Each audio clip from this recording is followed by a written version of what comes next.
In preliminary exam, history questions from history occupies nearly 1/5 of the marks. It was 1/5. That means out of 100 questions, it should be around 20 questions to be tested from history. That is 1/5 of the questions. And other than that, in mains, the history part represents your question in the mains in the paper one, in the general studies paper one in mains. The history part represent nearly 75 to 100 marks. 75 to 100 marks. Other than that, history is the basis for all the papers of your general studies exam. I mean, GS2, 3, and 4. Okay.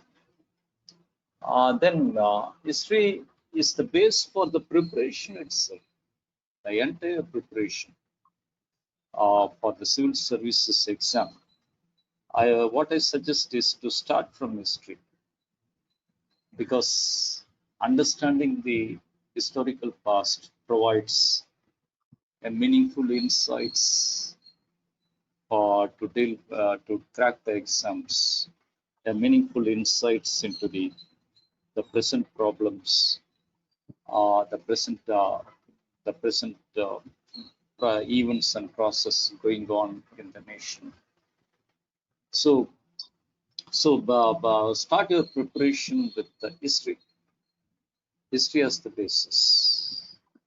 And starting with history is also a better strategy, because it is a framed subject. Since it is a framed one, it is very easy one to reserve our 1/5 of the marks, to reserve as like our assets to be reserved. We are able to reserve our marks as the 1/5 of the question paper in history. That's the credentials of history in civil services exam. Then the history part of the general studies as the four major components. The four major components of the history. One is the history of India.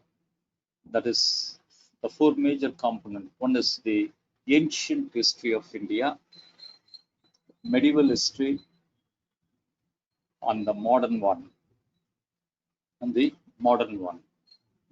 Other than that, for the preliminary as well as for the mains, you have to be acquainted with the art and culture of Indian civilization.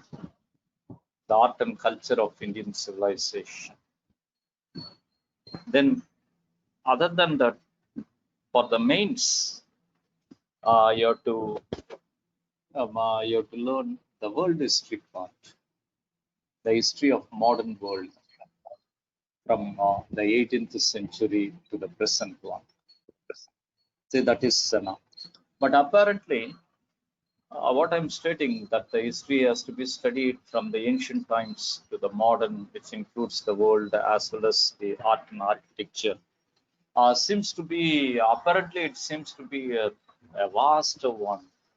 It's like the Himalayan things, a vast one, and a very exhaustive one to be dealt with. But when the going get tough, the tough get going. Once you started preparing, it won't be vast. It would be, because history has got the advantages. The first one of the first basic advantage of the history is a framed subject, a framed subject. It is not like the economy.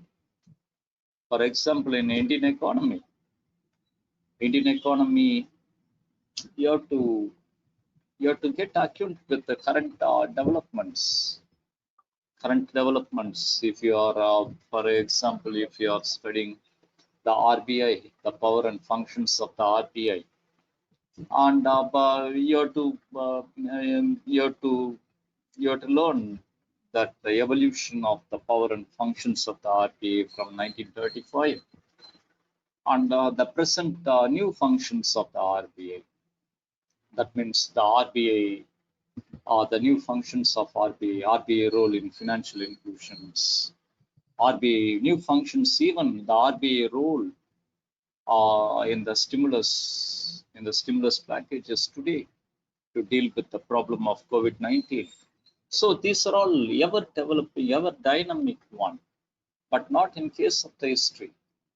So, so starting with the history would reserve you with the 1/5 of the marks, 1/5 the marks, and it provide a greater advantage to you psychologically as well as strategically.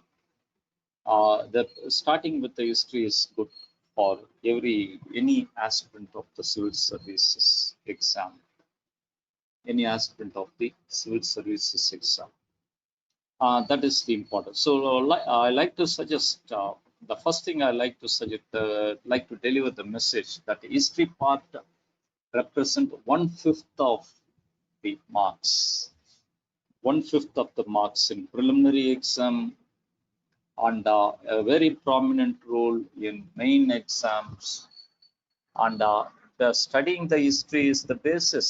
Learning history is basis to adopt, to apply in all the subjects of the general studies. That's the important one. Then second, what to do with the history and what not to do. That means do's and the don'ts that we have to make ourselves to be clear. That is the do's of the history. The do's of the history. One is to get acquainted with any of the textbook in history, any of the textbooks. You need not to go for any historian's textbook. Start with the NCERT books. NCERT books. The NCERT book for ancient, medieval, and modern India. There are three important NCERT books. The books published for the higher secondary students of the CBSE exams. As the first one is the Ancient India, edited by R.S. Sharma. Even the older one is old version or the new one. That is the Ancient India by R.S. Sharma. Then Medieval India by Satish Chandra. Medieval India by Satish Chandra. Then Modern India. Medieval India by Satish Chandra. Then Modern India by the Bipan Chandra. That means the history, preparing history. First one to deal with resources. That is the resources. Resources are only nothing but the NCERT books, basically. The NCERT books for the ancient part, for the ancient India, you stick with the NCERT book of R.S. Sharma. Then for medieval India,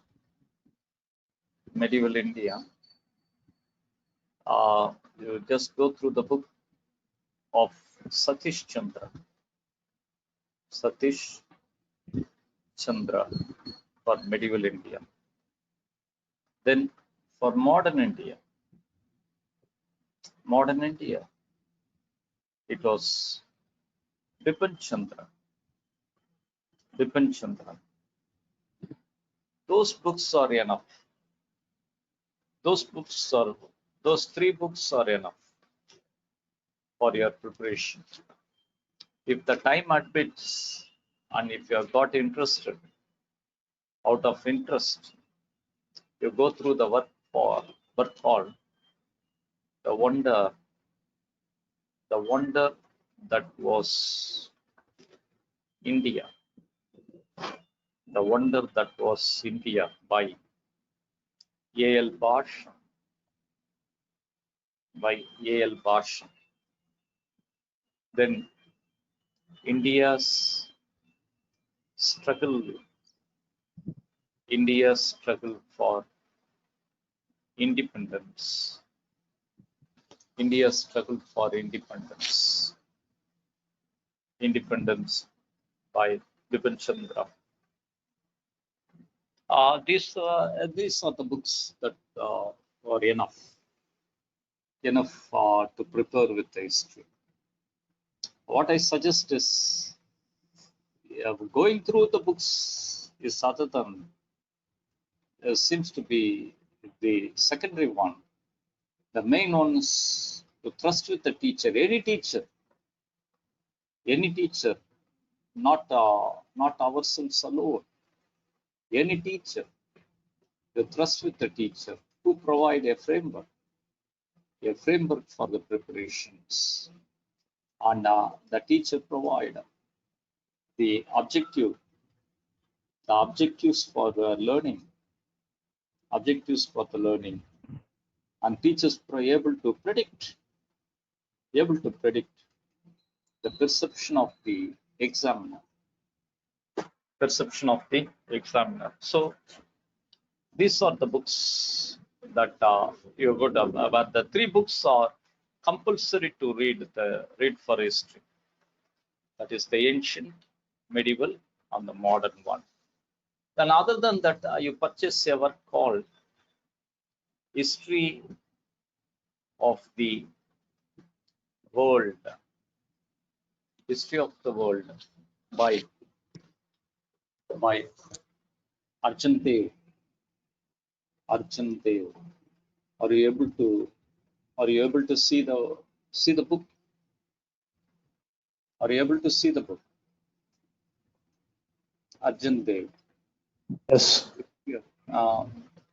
It is Orient Black Swan publication. Okay. The Arjun Dev, History of the World. If possible, you purchase this work. Okay. Other than that, there is no need of more resources. But the three important books and trusting with the teacher is enough to deal with the history. That is that's the aspect. That's the way to resources that you have to start with the history. Then I have given the resources to you. Now, the learning objective of the history, the learning objective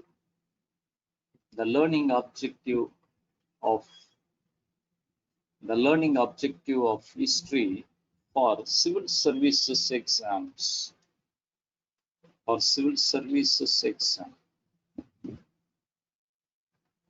What is the learning objective? Say history is being learned for many purposes. Is there anyone from history core? Is there anyone doing history, MA or BA history? Is there anyone from history background? None. Okay. The learning, anyone? Say learning objective. the learning objective of history for the civil services exam seems to be different. Learning history for many purposes.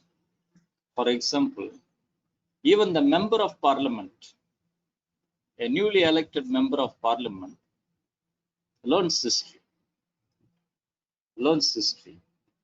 just to understand the historical background of the parliamentary traditions, like that. Like that. Then history is being learned for different purpose. The different purpose. Even the lawyers learns history. The people who are studying law learns history. The studying the law learns history. To understand the evolution of the certain legislations, because historical experience leads to legislations, defines the legislations, defines the legislations.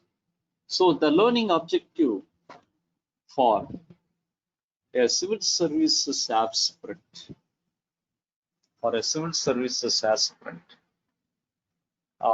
in regard, that means what is the objective of a civil services aspirant, aspirant in learning history?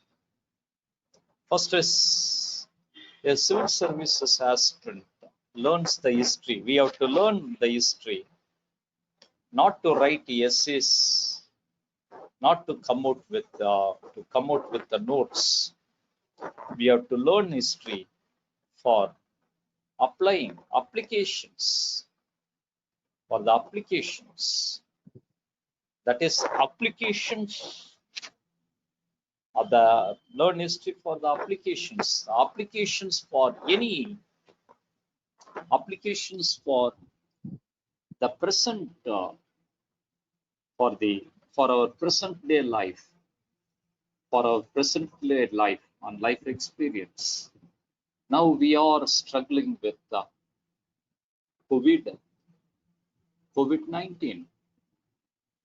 We are struggling with the COVID-19, the pandemic of the COVID-19, Pandemics in India, pandemics in India is not the new one. It's seen since the ancient times. Since the ancient times. So we study, or we study the history. We study history books now to understand how ancient Indian people deals with the pandemics. There are various resources. There are various sources. Highlights. Hello. Somebody calling. There are the various sources that are highlights.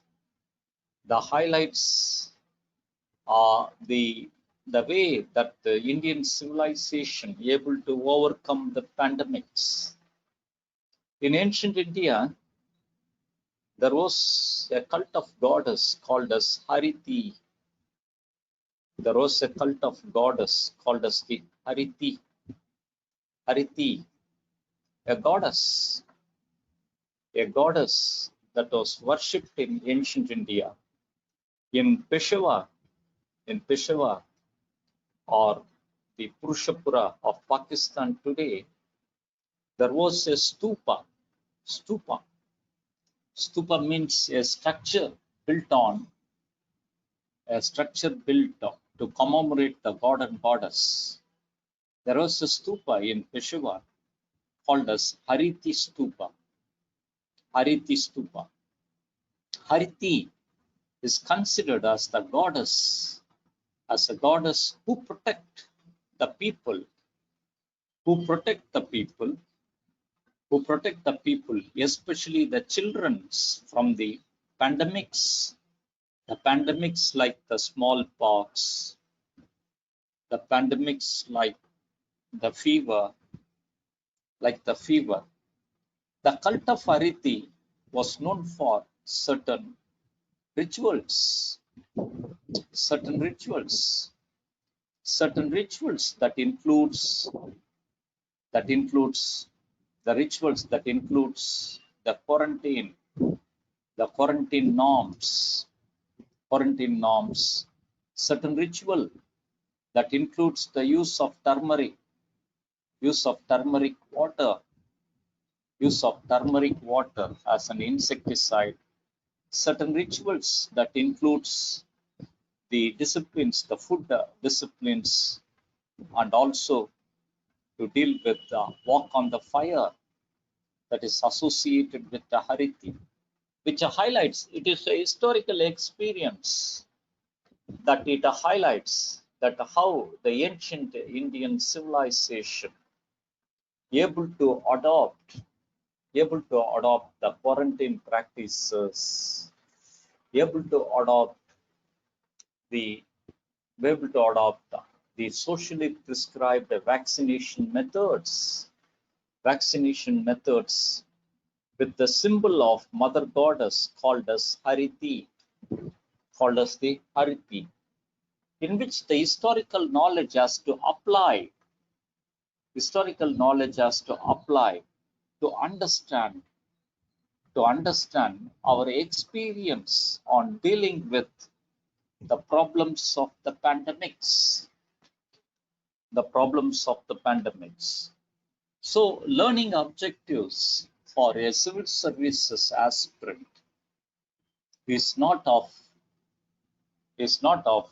gaining knowledge in history, but of applying the historiographical knowledge for the present day life. Because almost all the questions for the civil services exams were the applications based. It is the applications are important. So since applications are on the history cannot be studied as a story. History can be studied as a story if you are making a film. If you are making a film, a fictitious film, a fictitious film like Padmavat, like Peshwa Bajirao, then like Tanaji. These are all the films based on the historical fictions. For that, it has to be studied as a story. Are you clear? Then for those people who are studying historiography, to have graduation, graduation history, we have to study the history to understand the tools of the history, the chronology of the history, the legends of the history. Because to get the graduation, we have to study the history as a story to shoot a film, but we have to study the history here to become an IAS officer. Where the knowledge of history here is to be learned for the applications. Is to be learned for the applications. Learn for the applications. You see, the present problem of Indo-China frontier boundary fiasco. Indo-China boundary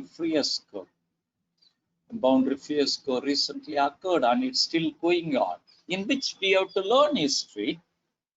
We have to learn history by applying that how the boundaries were formed. It was called as McMahon line that demarcate the India and the Tibetan boundary. We have to know the historical background of these present problems. We have to know the historical background of the present problem of Kaveri River watershed. So the learning objective of the history is for applications to understand the present day life, the applications to understand, applying the historical knowledge to understand the present day life. That is the learning. So we have discussed the resources, and we have discussed the resources to learn history.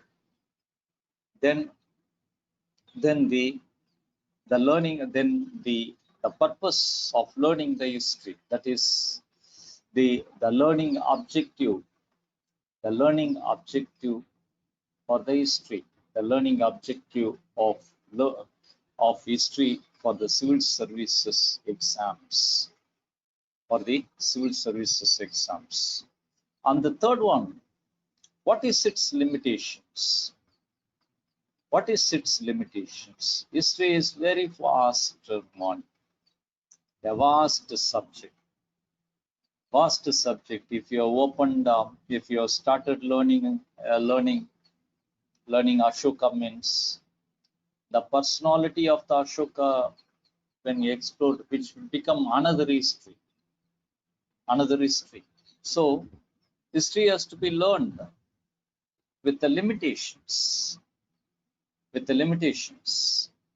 The limitations means the limitations that we have to fix up. One is syllabi, the syllabus. The syllabus prescribed. You need not to go beyond the syllabus. The syllabus prescribed. Then second one is the question bank. The question bank, that means older questions. The older questions or the question bank. That means our knowledge should have the limitations. Our studies should have the limitations prescribed by the syllabi, as well as the question bank, the perceptions demanded by the question bank. These are all the do's of the history part. Do's of the history part. Then don'ts of the history part. What are the don'ts? Don'ts, not to do. What you should not do.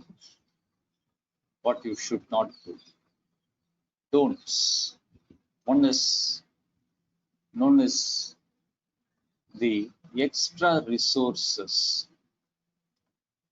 Extra resources are not only time consuming, but also the waste of time. Extra resources. So don't go beyond that NCERT book. NCERT books and the two books that we have prescribed. That means no extra resources. Then second one is taking, that is the traditional notes. The traditional way of taking notes. The traditional way of taking notes is also time consuming and is no relevance at all. It makes you to be away from applications, away from the application. You need not to take notes. Instead, you have to practice test. You have to practice test for the questions in the lines of applications.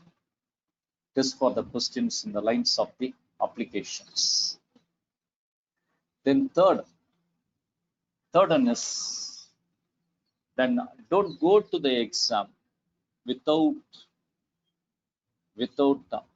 revision. Without revision. The three books Don't go to exam without revisions. Without revisions. Then fourth, don't skip. Don't skip any illustrations. Any illustrations or maps in the textbooks. Any illustrations or the maps in the textbooks. Or maps in the textbooks. These are all the don'ts that you should not do. You should not do in preparation. Then, by following the do's, what are the advantage? Advantage in preliminary part. In preliminary part, there are 20 questions. 20 questions in the preliminary part. It is very advantageous one to have a 100% score. 100% score out of 20 is very easy to get in history. Then in mains part, if you are able to score 20 means you would have an adequate score in the mains. Adequate score in the mains. In the GS1 paper, you may be getting around 50 plus.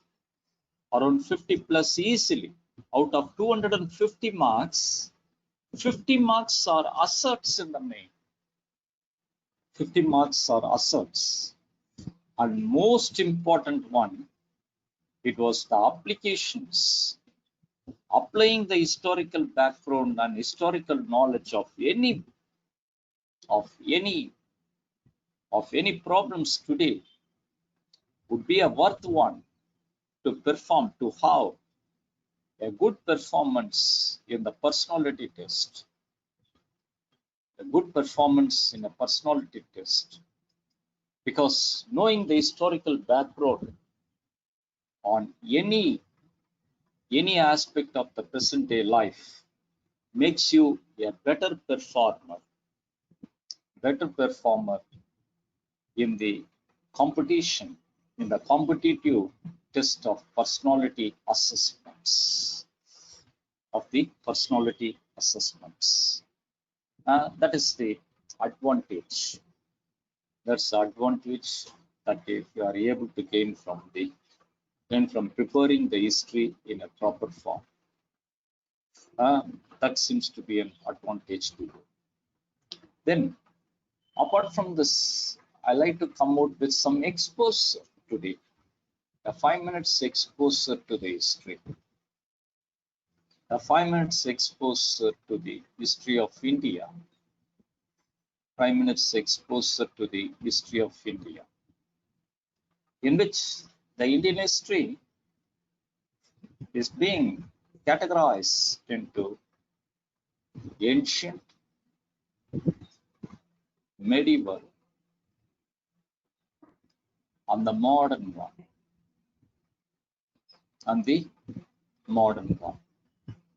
This categorization, that means ancient from prehistoric times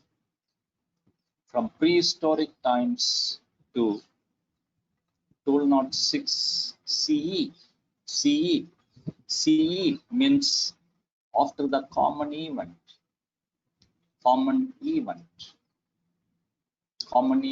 That means common event. The life of Christ is considered as a common event. CE or BCE, before the common event. Before the common event.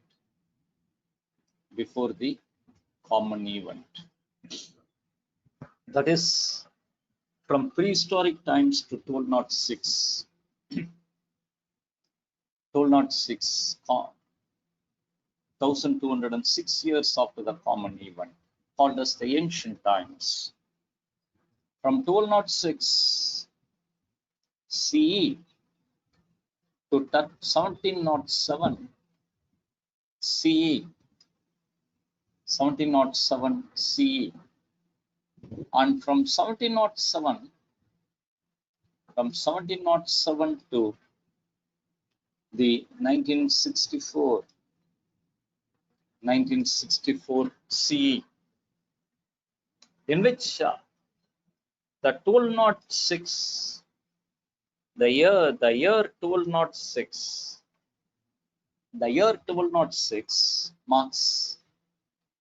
marks the year of foundation of Delhi Sultanate, foundation of the Delhi Sultanate.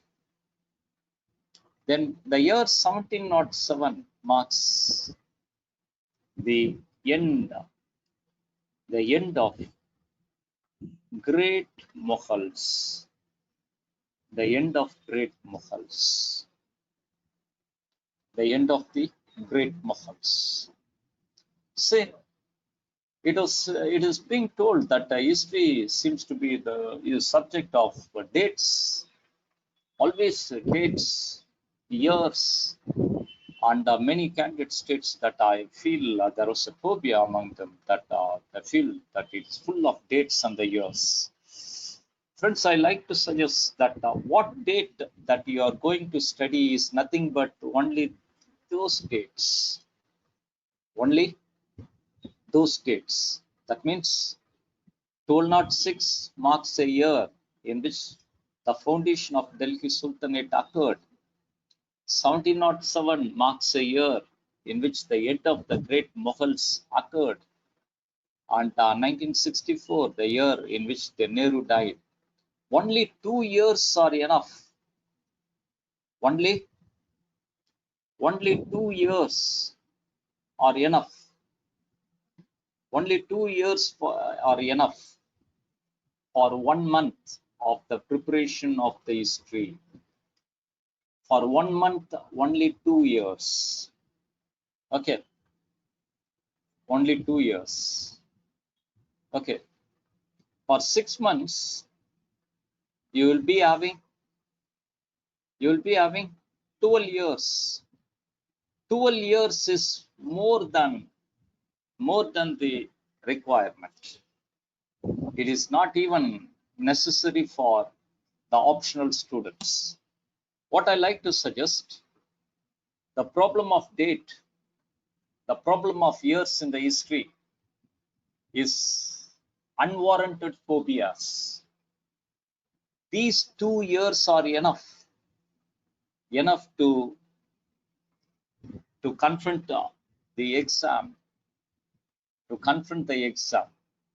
There are, throughout the history of India, there are only 6 landmarks years. 6 landmarks years are necessary for the students appearing for the civil services exam. Okay. Then addition, we have the ancient, medieval, and the modern. Don't view it as a linear one, as the ancient, medieval, modern. Don't think like that. It is always cyclic. Ancient, medieval, modern means again ancient, medieval, modern. Again the ancient, medieval, and the modern. That occurs in the life of the India. So what I like to suggest is only 6 years are important. Today you learned 2 years out of 6. What are the 2 years? Balamurugan. What are the 2 years? What are the 2 years?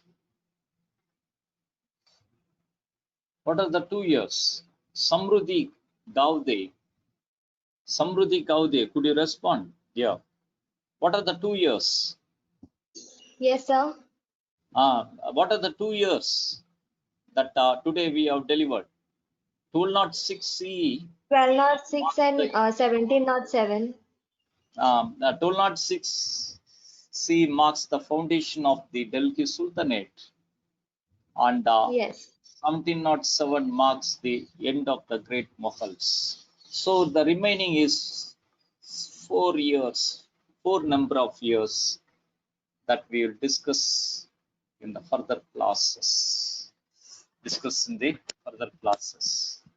That marks that I like to sum up today with is the introductory outline to prepare the civil history for the civil services exam. That means history, the relevance of the history for the civil services exam, which occupies 1/5 of the general studies paper. Then second, the resources that we have discussed for the history. Then the do's and the don'ts in regard to the preparation for the history, and the categorization of the Indian history as the ancient, medieval, and modern in a cyclic form. With a start of chronology. Out of 6 years, we have gone to the 2 years. Any doubt that any doubt any one of you can raise the doubt, can get clarify with the doubt that you may be having in your mind.